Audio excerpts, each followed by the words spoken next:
Salut à tous. Alors, qu'est-ce que j'ai pensé du film One Piece Gold? Donc j'attendais un peu les réactions de diverses personnes pour voir si je pouvais ajouter des choses. En tout cas, là, à peu près toutes les réactions sont sorties, donc maintenant je peux donner mon propre avis et vous faire part un peu de ce que j'ai ressenti du film. Alors, je pense qu'il se situe après l'arc en cours dans le manga. On a juste besoin d'avoir suivi l'arc de Dressrosa pour pouvoir bien comprendre le film.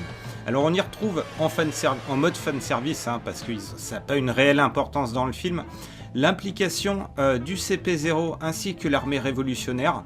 Donc ça c'est un clin d'œil à la fin de Dressrosa où on voit cette espèce de duel secret entre ces deux factions. C'est pas un truc super important, mais ça permet de bien situer le film après l'arc Dressrosa. Surtout que la défaite de Doflamingo, c'est quelque chose justement qui a rendu encore plus célèbre l'équipage de Luffy. Donc au niveau de l'histoire du film, au tout début, on arrive directement dans le grand casino. Alors il faut savoir quand même qu'il y a un téléfilm de plus d'1h30 qui explique comment ils en sont arrivés là, ce qui n'est absolument pas montré dans le film, donc qui s'appelle One Piece Hearts of Gold. On y montre un personnage qui est brièvement survolé dans le film, c'est un méchant qui s'appelle Matt Trésure, qui permet aussi de comprendre peut-être un peu mieux la relation qu'ont Nami et Karina dans le film. Ça permet aussi de voir comment ils sont arrivés à Grande Terroso.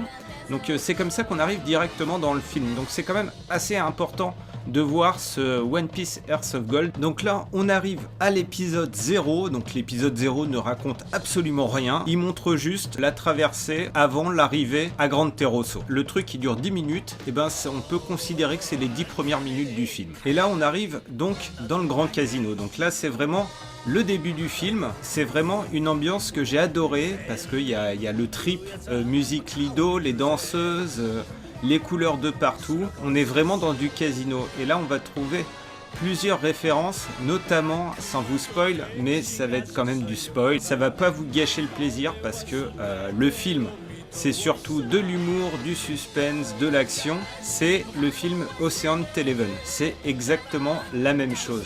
Ce que j'ai beaucoup aimé dans le film, c'est déjà l'humour. Il y en a énormément. Et surtout que dans la salle du Grand Rex, c'était appuyé par les réactions des spectateurs qui se lâchent complètement.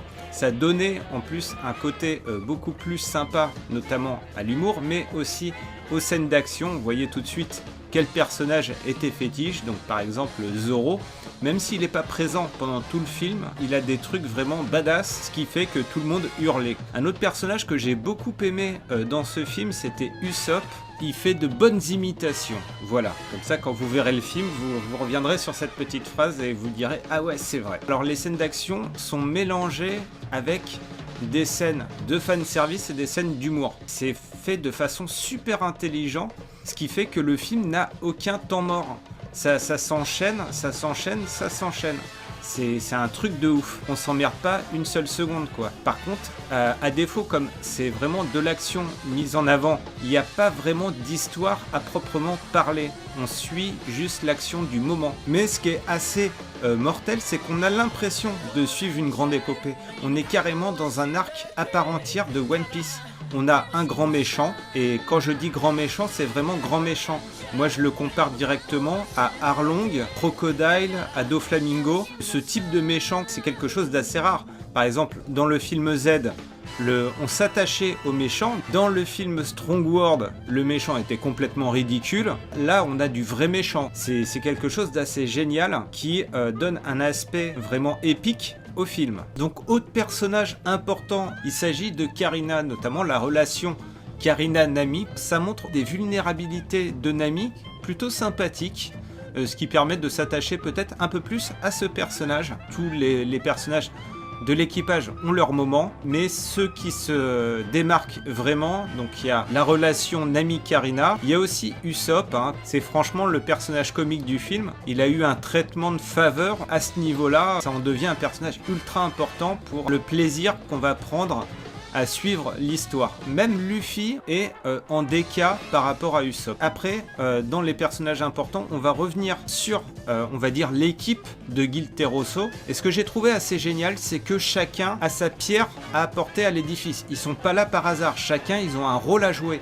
Et ça, c'est hyper important. C'est pas des personnages facultatifs, quoi. C'est ça qui est assez bien. Bon, peut-être, on va dire, Dice, qui est peut-être moins important, mais qui apporte un gros moment fanservice sur Zoro. Il y a aussi donc le casino, qui est un personnage à part entière. D'extérieur, c'est quelque chose qui brille, c'est quelque chose de magnifique. Et quand on commence à creuser, ben c'est quelque chose de sale, de dégueulasse, et c'est vraiment génial. Donc le film sortira officiellement le 2 novembre, c'est ce que j'ai vu sur Allociné. Et donc j'espère ne pas trop vous avoir spoil, et vous avoir donné envie d'aller le voir, hein, parce que ça vaut vraiment le coup, je le répète. Allez, salut tout le monde, et à la prochaine!